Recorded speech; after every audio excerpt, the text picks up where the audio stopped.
Boa noite, galera. Vamos começar mais uma aula de criminologia, tópico 8.6 do edital de vocês. Nossa aula 07, concurso de delegado de polícia 2018. Aqui estão as minhas redes sociais, né? Quem tiver alguma dúvida pode enviar. Essa aula a gente começa e mata esse tópico 8.6. Uma aula tranquila, não muito longa. E aí, essa aula não vai ter exercícios, porque o nosso próximo tópico 8.7 também fala do Labeling Approach, que é o tema dessa aula. Se vocês tiverem o edital aí na mão de vocês, vocês vão estar vendo que o tópico 8.6 e o 8.7, também que eu coloquei na minha aula 00, expliquei isso lá, eles falam praticamente do mesmo assunto, com algumas adaptações diferentes. Então a gente vai trabalhar com exercícios na nossa próxima aula, nossa aula 08, nosso tópico 8.7. Então vamos direto para o tópico 8.6. O nosso tópico 8.6, o novo paradigma criminológico, Labeling Approach, ou enfoque da reação social, negação do princípio do fim ou da prevenção. Então, nesse próprio título aqui, ele já dá uma informação importante para a gente. A primeira informação aqui importante é que o Labeling Approach, ele pode ser chamado não apenas como Labeling Approach, pode aparecer na prova de vocês o nome também de reação social, ou também chamado de paradigma de reação social. Quando ele fala isso, ele está querendo se referir ao Labeling Approach. Uma outra nomenclatura que pode aparecer também para o Labeling Approach, a gente coloca aqui, é o termo etiquetamento ou rotulação. Tanto faz esses nomes, reação social, etiquetamento ou rotulação, eles podem estar se referindo a essa teoria do Labeling Approach. Uma teoria um pouco diferente das outras que a gente viu em aulas anteriores. Primeiro, vamos entender o conceito. Não tem como explicar sem... Até para vocês colocarem no resumo de vocês, eu coloquei um pouco carregado esse slide, mas a gente vai detalhando ele para não deixar passar nada. Então, o primeiro tópico lá do livro de vocês, dentro desse tópico 8.6, tinham 6 subtópicos, do 1 ao 6. O sexto eu nem coloquei aqui porque eu não vi nada de importante que podia estar presente na prova de vocês. Então, vocês vão ver o que vai estar do 1 ao 5. Esse primeiro está denominado Labeling Approach, uma revolução científica no âmbito da sociologia criminal. Bom, vamos começar a ler esse parágrafo e a gente vai explicando aos poucos.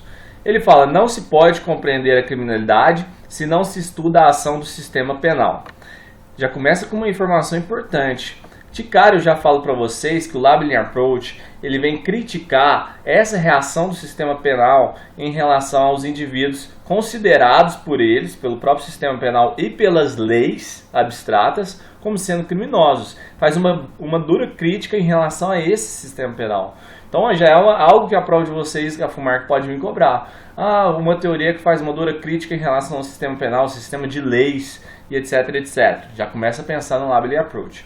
Que define, então o sistema penal que define e reage contra ela, contra a criminalidade, começando pelas normas abstratas até a ação das instâncias oficiais. Vocês estão lembrados quem são as instâncias oficiais? Claro, né? São as agências oficiais, são aquelas do próprio Estado, né? A polícia, o Ministério Público, os agentes penitenciários e por aí vai.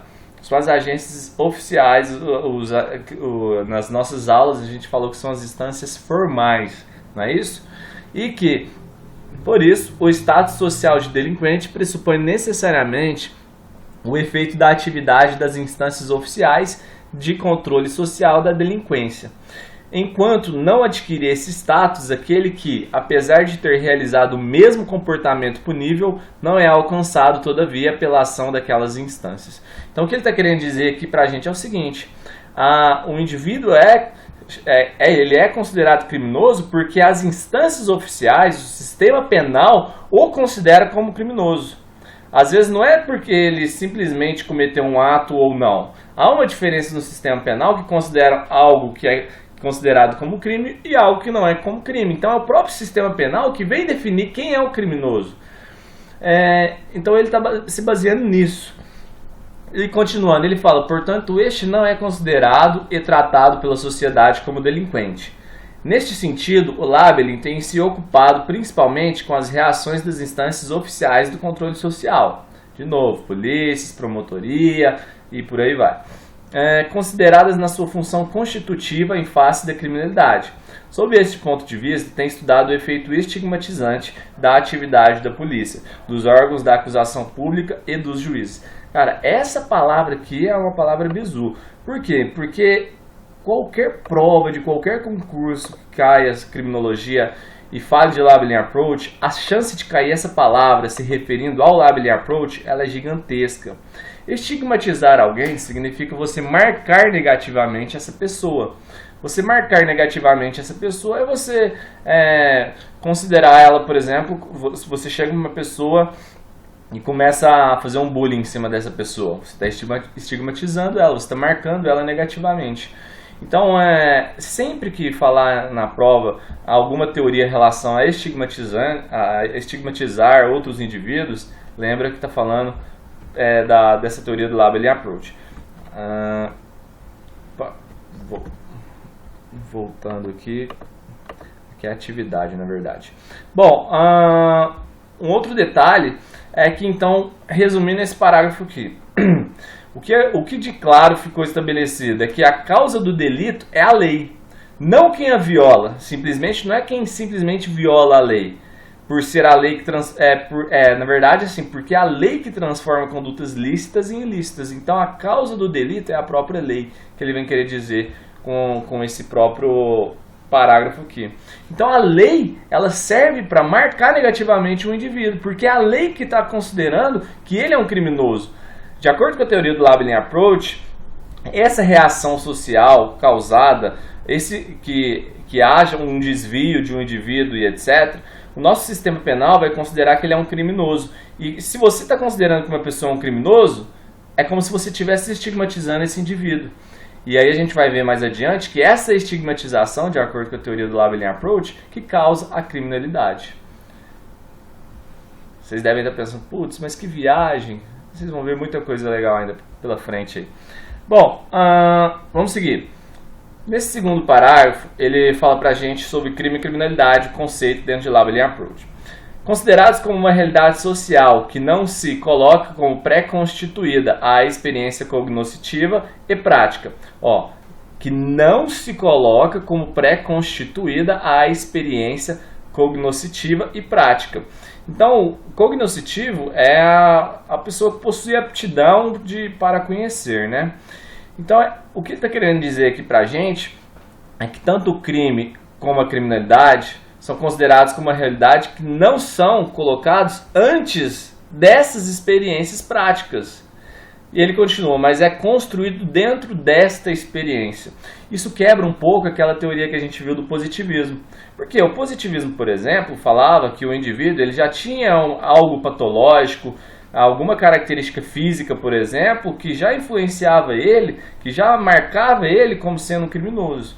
Então essa teoria está falando que não é algo, o crime, a criminalidade não é algo pré-constituído, mas é resultado de uma interação, de processos de interação. Esse labeling approach, essa palavra processo de interação, resume bem o que fala dentro dessa teoria. Então são esses processos de interação que geram a criminalidade, de acordo com a teoria. Não é nada que foi pré-constituído, algo que veio desde quando o indivíduo nasceu. Não, foram os próprios processos de interação durante a vivência do indivíduo que fizeram com que ele conhecesse o caminho da criminalidade através do contato com outros indivíduos e por aí vai. Então esse processo de interação que marca se o indivíduo vai seguir o caminho da criminalidade ou não. Então ele fala, portanto, nesta realidade deve, antes de tudo, ser compreendida criticamente em sua construção. Beleza? Então, assim, nessa teoria do labeling approach ou reação social, o objeto da reação social é a reação gerada pelo controle social, que o sistema, com a colaboração de outras instituições de controle social, exerce sobre a sociedade. Ainda pegando um gancho daquele último slide, o sistema penal ele não tem como combater essa criminalidade, pois ele mesmo e as instituições do controle social constroem a criminalidade de acordo com essa teoria, porque eles estigmatizam o criminoso. Eu não posso nem falar estigmatismo criminoso porque eu já vou estar estigmatizando porque eu estou chamando ele de criminoso. Entende? Tanto que é complexo. Ela considera que estigmatiza o indivíduo, né, esse sistema penal. Então, e esses processos de interação que caracterizam essa questão do crime e da criminalidade, essa interação que existe entre os indivíduos. Então é algo que está relacionado com essa construção, né? Bom, o subtópico 2, ele fala o seguinte: a orientação sociológica em que se situa o Labeling Approach, dominado por duas correntes. Corrente do interacionismo simbólico e a da etnometodologia.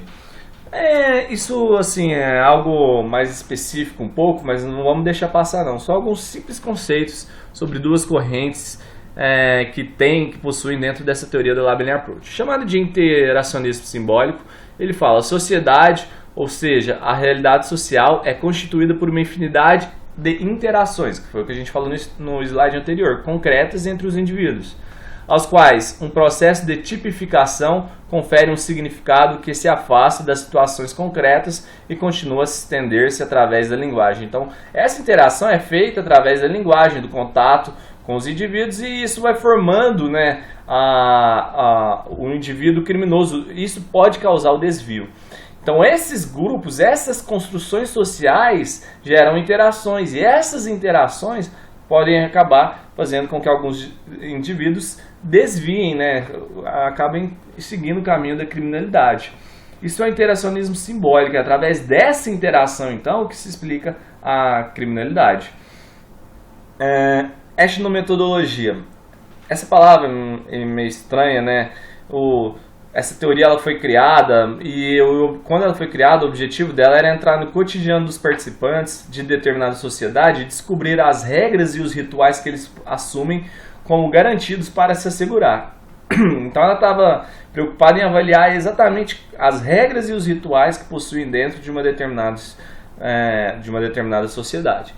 Então ela fala o seguinte: a sociedade não é uma realidade que se possa conhecer sobre o plano objetivo. Por quê? Porque se são interações entre indivíduos, isso não é algo objetivo, é algo subjetivo. Por exemplo, no meu trabalho de perito, quando eu pego alguma prova mesmo, um DNA ou um sangue, sei lá, que eu recolho para fazer um exame de DNA e eu recebo depois o resultado desse exame de DNA, isso é uma prova objetiva. Agora, se vem uma prova testemunhal ou alguma coisa que não há a ciência em si, que não há algo concreto, isso é algo subjetivo, né? É uma prova subjetiva. Então, se é algo focado em interações, ele fala exatamente isso: sociedade não é uma realidade que se possa conhecer sob o plano objetivo. Diferente do que vinha lá do Lombroso, por exemplo, lá da escola positiva. Se através da ciência ele conseguia provar que se o indivíduo tiver a bochecha larga, tiver o crânio a cabeça, a fronte fúlgida da cabeça, o queixo para frente, o indivíduo vai seguir o caminho da criminalidade. Opa, ele está seguindo para um plano objetivo, utilizando a ciência, dados reais. Mas as interações são algo subjetivos. E isso marca muito essa teoria do Labeling Approach. A gente vai ver mais adiante algumas diferenças com as teorias anteriores. E uma dessas diferenças é exatamente isso, que essas teorias do Labeling Approach está focado em parâmetros intersubjetivos ou simplesmente subjetivos, mas o produto de uma construção social. Então ela não é uma realidade que se possa conhecer sobre o plano objetivo, mas o produto de uma construção social, obtida graças a um processo de definição e de tipificação por parte de indivíduos e grupos diversos, através dessas interações. Então, o que ele fala, de forma geral, não basta a prática de um ato ilegal, é necessário a reação social. Por quê? Nessa teoria, não adianta simplesmente que a lei considere que é algo ilegal.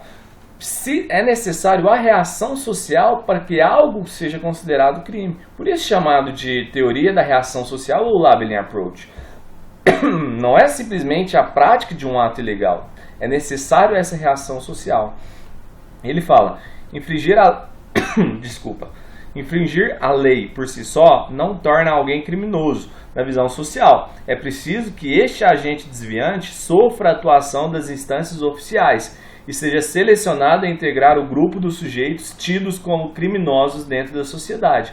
É uma frase característica dessa da Labeling Approach. Então, nessa perspectiva, ele sofre influência tanto do interacionismo simbólico, né, das interações, ou seja, de que o delinquente apenas difere do homem normal pela estigmatização que sofre. Essa frase ela é muito forte para essa teoria. Não há aqui essa questão de um indivíduo patológico, um indivíduo normal e um indivíduo normal. O que há aqui é que o indivíduo que é considerado delinquente pelo sistema penal, pelas leis, ele é diferente de um indivíduo normal simplesmente pela estigmatização que ele sofre. Quando você marca esse indivíduo negativamente, quando as nossas agências formais, ou quando a lei, né, considera que ele é um criminoso, isso você está estigmatizando ele. E aí, a partir disso, a sociedade entende que esse indivíduo é um criminoso e não um indivíduo normal. Então é essa estigmatização, quando você marca o indivíduo negativamente, que você está fazendo com que ele se difere, né, de um indivíduo normal, de um homem normal, de acordo com essa teoria. Então ele fala, segundo essas correntes, estudar a realidade social, por exemplo, o desvio, significa essencialmente estudar esses processos, partindo dos que são alcançados a simples comportamentos e chegando até construções mais complexas, como a própria concepção de ordem social. Então, de acordo com essa teoria, antigamente os criminólogos tradicionais faziam as seguintes perguntas: quem são os criminosos? Como se torna desviante? Em quais condições um condenado se torna reincidente? O Labeling Approach, ele já não foca mais em perguntar quem são os criminosos, porque se ele pergunta quem são os criminosos, o fato dele usar a palavra criminoso, ele já marcou negativamente alguém. Essa teoria do Labeling Approach, um exemplo que eu sempre cito para os meus alunos, eu acho que é bacana para vocês lembrarem na hora da prova, é quando você pega uma criança, por exemplo, de uns 5 anos de idade, e você começa a falar que essa criança ela é custosa. Esse termo custoso é em Minas que a gente usa, né? No restante em São Paulo, outros lugares, o pessoal chama de arteiro. Quando você fala que uma criança é arteira, você vive falando para ela, nossa, como você é custoso, como você é arteiro, você só faz arte, você não faz nada que presta. Você está estigmatizando, você está marcando negativamente essa criança. Então, de acordo com o Labeling Approach, a tendência é que aí sim essa criança continue sendo arteira, continue sendo custosa, porque você já definiu aquele indivíduo. Você já marcou ele negativamente e ele começa a incorporar essa definição. Essa é a base do Labeling Approach. Essa é a base, a estigmatização, então, que gera a criminalidade. Basicamente é isso. Então, a pergunta que ele faz, quem é definido como desviante? Olha essa pergunta, que efeito decorre dessa definição sobre o indivíduo? Ou seja, você definir ele como um criminoso, qual é o efeito, né, que isso vai causar no indivíduo? Isso é um objeto de estudo do Labeling Approach. E em que condições este indivíduo pode se tornar um objeto de uma definição? Gente, essa teoria, ela se enquadra, por exemplo, dentro do que eles chamam de teoria crítica. A Labeling Approach, ela faz parte de uma teoria que se chama teoria crítica. Por quê? Exatamente porque ela vem criticar essas instâncias formais, e a gente vai ver que não apenas as instâncias formais, mas esses órgãos, essas leis do sistema penal, que vêm marcar negativamente os indivíduos, porque é isso que gera a criminalidade, de acordo com o Labeling Approach. Então a pesquisa segue 2 direções, o estudo da formação da identidade desviante e do que se define como desvio secundário, ou seja, o efeito da aplicação da etiqueta do criminoso. Só vamos entender essa frase. Lembra que eu falei para vocês que o Labeling Approach pode ser chamado de etiquetamento, rotulação ou reação social. Etiquetamento e rotulação é a mesma coisa, você está etiquetando o indivíduo, você está chamando aquela criança de custoso, de arteiro, você colocou uma etiqueta nela, você rotulou ela. Isso é a reação, a sua reação, a reação social que causou para você chamar ele de arteiro, de custoso. Então, ele fala o seguinte, o objeto do Labeling Approach foca também no estudo da formação da identidade desviante e do que se define como desvio secundário. Por quê? A gente vai mostrar mais adiante, mas a gente já pode falar um pouco sobre o que é o desvio secundário. Imagine que o indivíduo tomem uma atitude que é considerada na lei como sendo crime. Então, isso foi o desvio primário. Aí, o que acontece? A lei vai começar a falar que ele cometeu um crime, vai ser enquadrado dentro de um artigo, e aí ele começa a ser considerado criminoso por toda a sociedade e por aí vai. A partir do momento que a sociedade, que os órgãos formais rotulam esse indivíduo como sendo criminoso, ele é como se fosse o exemplo da criança, ele começa a incorporar, se enquadrar dentro desse rótulo de criminoso. E aí vem o desvio secundário, que o desvio secundário, a gente pode considerar como sendo a reincidência. Ele cometeu o desvio primário. Aí os próprios órgãos formais, o sistema penal, considera que estigmatiza ele, rotula ele, e aí sim ele acaba seguindo um desvio secundário, que nada mais é do que a reincidência. Então eu colocaria em algum lugar a palavra reincidência próximo desse desvio secundário. Beleza? Bom, ficou um pouco para baixo, vocês puxam uma setinha aí. Bom, uma outra direção que essa teoria avalia também, o problema da definição da constituição do desvio como qualidade atribuída a comportamentos e a indivíduos no curso da interação, e por isso conduz também para o problema da distribuição do poder da definição. Claro, ela foca totalmente nessa definição, que é a definição de um indivíduo como sendo criminoso, de desviante, para o estudo dos que detêm em maior medida na sociedade o poder de definição, ou seja, para o estudo das agências do controle social. Então, nessa teoria eles falam que quem mais rotula são as agências do controle social. Isso enquadra os promotores, polícias, que são os agentes formais, porque eles também, de acordo com essa teoria, rotulam os indivíduos. Então, esse também é um objeto de estudo, são as agências de controle social dessa teoria. Terceiro subtópico, comportamento desviante como comportamento rotulado como tal. Lemert e Becker pesquisam sobre os efeitos da estigmatização na formação do status social do desviante. Então veja bem, essa estigmatização, quais são os efeitos que causam no indivíduo? É isso que o Lemert e o Becker vêm estudar. Quais são os efeitos então que você marcar negativamente aquele indivíduo que cometeu um desvio primário pode causar, e qual que é a chance dele cometer um desvio secundário se ocorrer essa estigmatização? É isso que o Lemert e o Becker vêm estudar. Consiste em uma mudança da identidade social do indivíduo, logo no momento que é introduzido no status de desviante. Então, se ele foi rotulado, ele já altera a identidade social dele. E aí é onde ele vem fazer essa distinção, né, entre a delinquência primária e secundária. Esse próximo slide mostra muito bem isso pra gente. Então, veja bem, se por algum contexto de fatores sociais, culturais ou psicológicos, ele foi e realizou alguma coisa, alguma ação, que é tipificado na nossa lei como sendo crime. Isso é o considerado no desvio primário. Pode ter sido causado por uma desorganização da atitude que o indivíduo tem para consigo mesmo e do seu papel social. De acordo com essa teoria, são esses fatores que levaram ele a cometer o desvio primário. Desorganização da atitude que o indivíduo tem para consigo mesmo e do seu papel na sociedade. Então essa desorganização parece ser algo psicológico, né? Mas ele também considera fatores sociais, fatores culturais, e aí fala que o indivíduo então ele acaba nessa desorganização cometendo o desvio primário. Beleza. Desvio secundário a gente falou que é a reincidência. Quando que ocorre o desvio secundário? Ele fala, os desvios sucessivos à reação social. Olha só, o que é a reação social aqui nesse caso? Incriminação e a pena. É a reação social de acordo com o desvio primário que ele cometeu. Então ele cometeu o desvio primário. Então vem o que? Algo sucessivo, os desvios sucessivos e a reação social, a incriminação e a pena. São fundamentalmente determinados pelos efeitos psicológicos que tal reação produz no indivíduo objeto da mesma.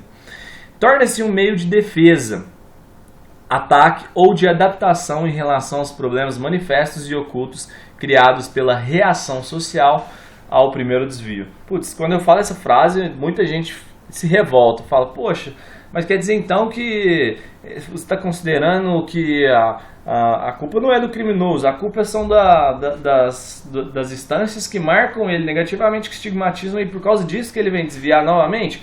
É o que fala essa teoria, gente. Por mais que você possa ou não concordar, a gente tem que acertar essa questão na hora da prova. Então, basicamente é isso que ela considera, sim.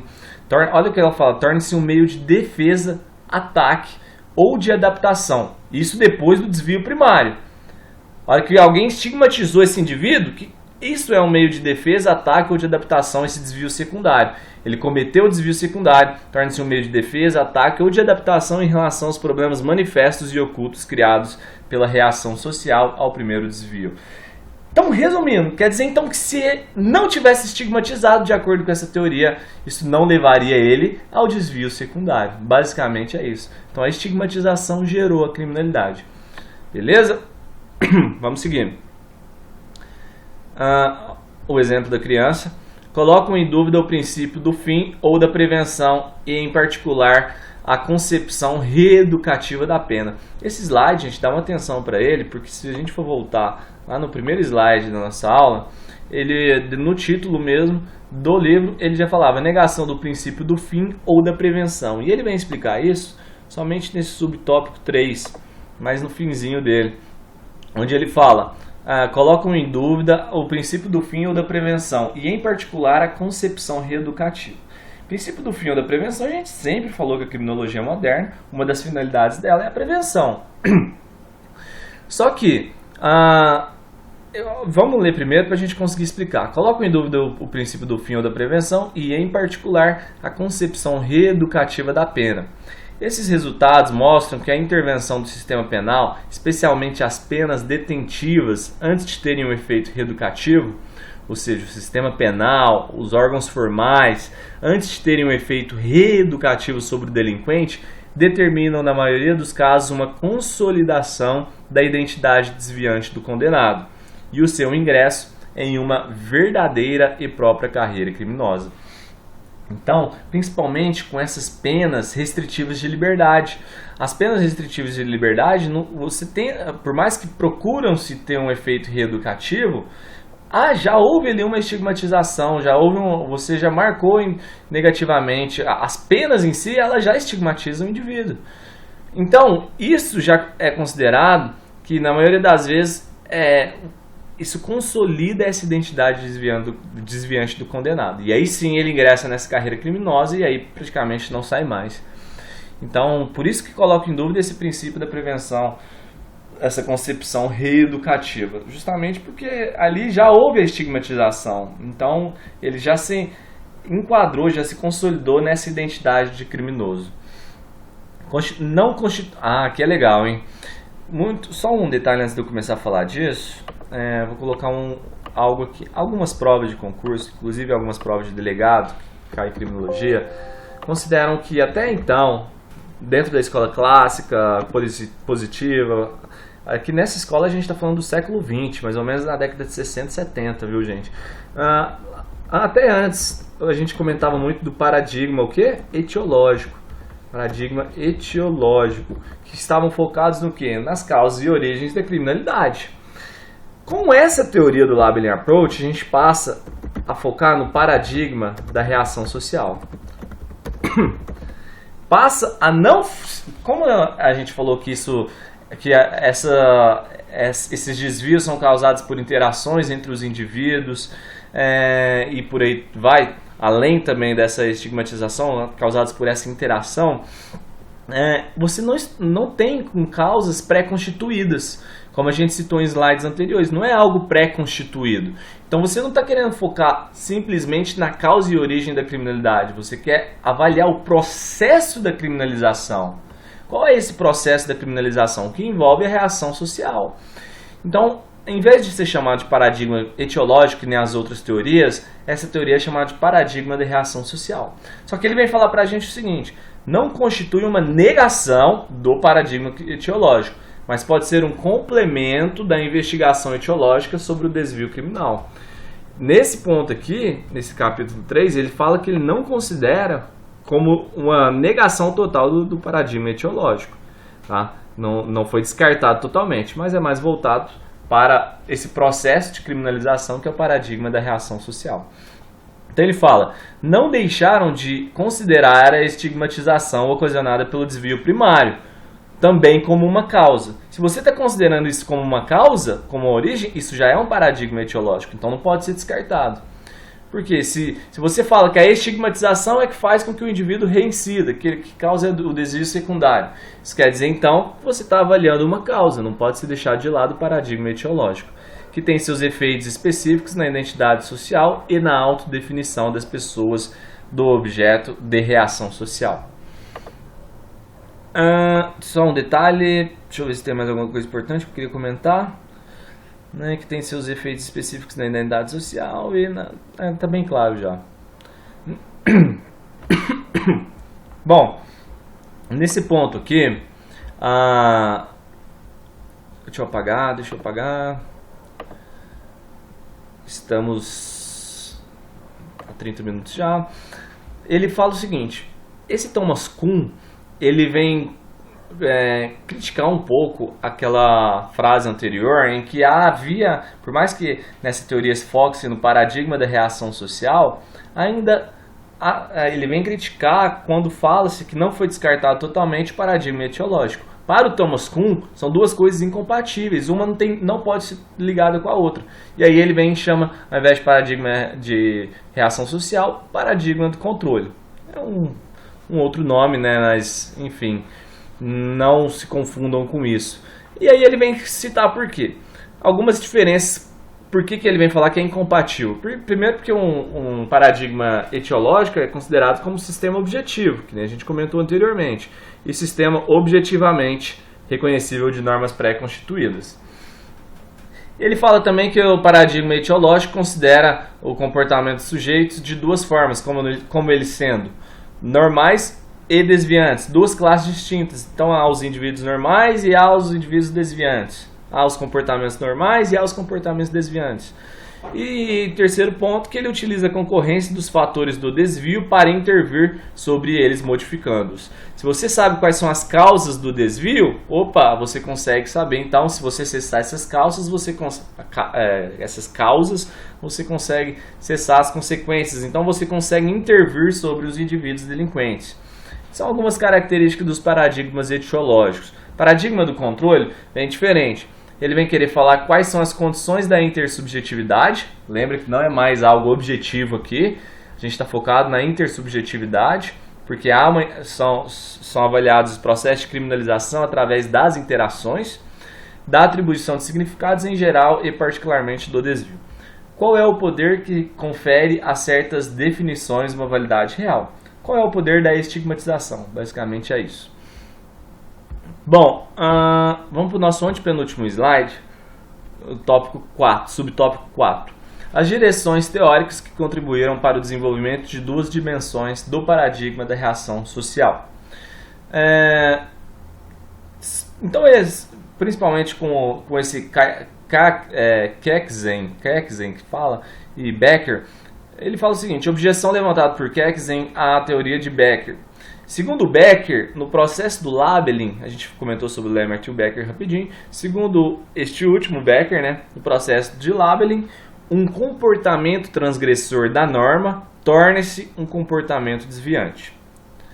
Então, se o indivíduo cometeu alguma coisa que está fora da norma, isso é considerado um comportamento desviante.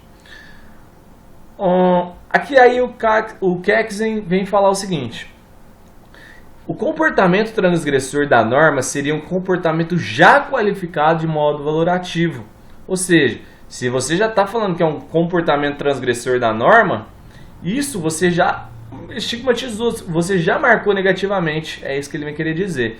Já foi qualificado de modo valorativo e considerado como tendo uma qualidade própria, quase como se fosse já dada, de que o processo do labeling não fosse senão a simples confirmação.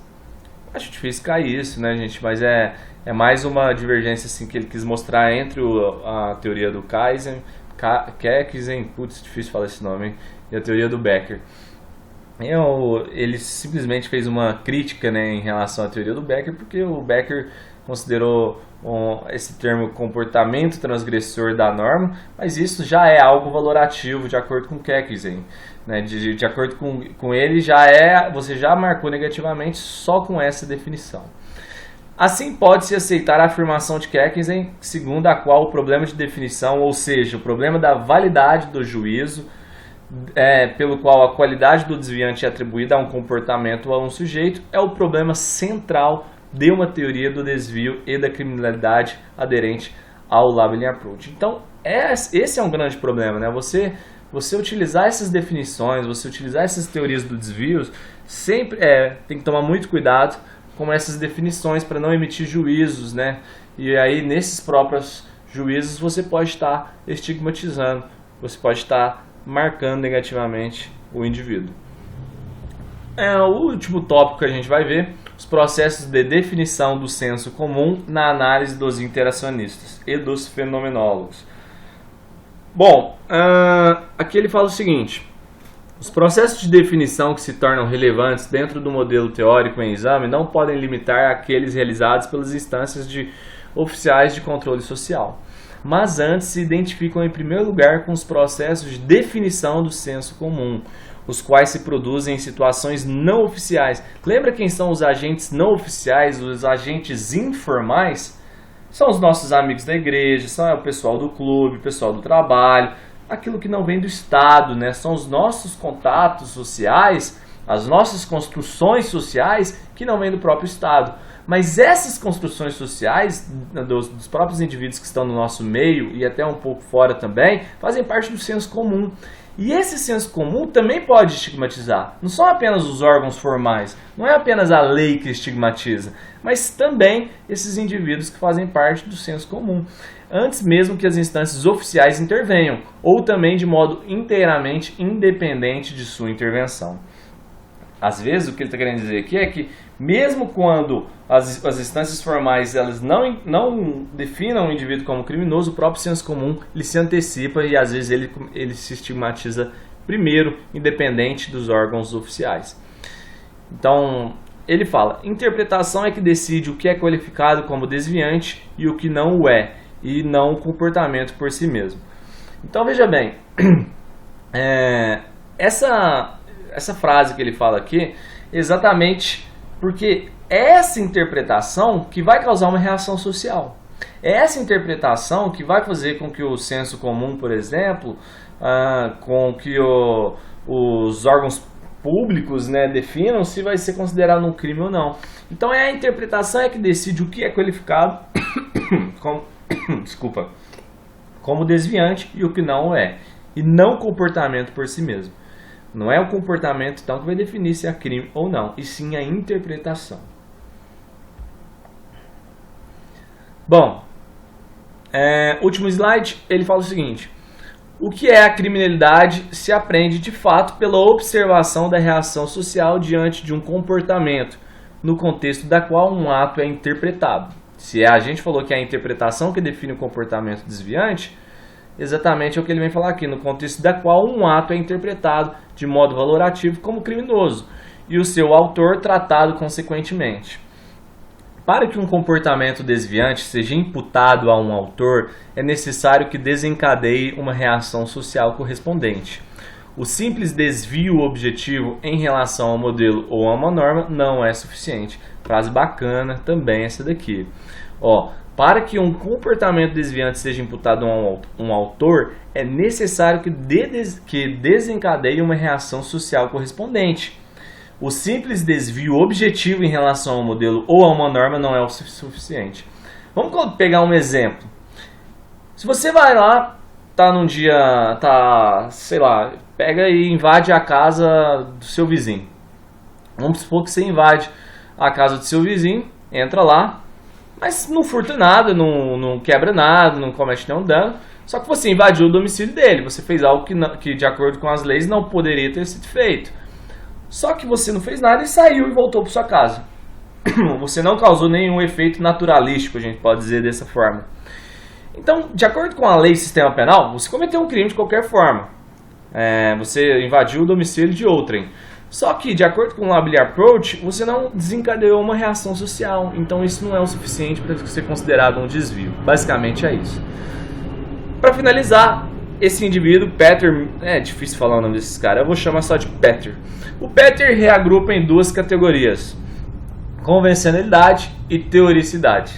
Convencionalidade, ele fala, se pergunta se as características teriam podido, ele usa esse termo, teriam podido permitir um comportamento diferente. Ou seja, se a vontade e a intenção estão, no caso, envolvidas, ou se, ao contrário, a ação foi fortuita ou devida a um constrangimento ou a um evento excepcional. Sim, claro, o próprio sistema penal, nos tempos atuais, considera, né, esse tipo de atitude. Então, a convencionalidade é algo que tem que ser levado em conta de acordo com o Petter. Se foi algo fortuito, se foi devido a um constrangimento ou evento excepcional que o indivíduo cometeu o desvio. E a teoricidade se pergunta se o autor tinha consciência do que fazia, se sabia que agia contra as normas. Aparecendo aquela parte do direito onde fala do erro de proibição, por exemplo. O indivíduo vem lá da Holanda e vem fumar maconha aqui na praia do Rio de Janeiro e não sabia que no Brasil não podia fumar maconha. Seria como se fosse isso, investigar se o autor tinha consciência do que fazia, se sabia se agia contra as normas. Então são dois pontos que ele considera que é importante investigar dentro de um desvio, para analisar o desvio. Então, para a gente fechar, para desencadear a reação social, o comportamento deve perturbar a percepção habitual. É o que ele chama de routine no livro dele.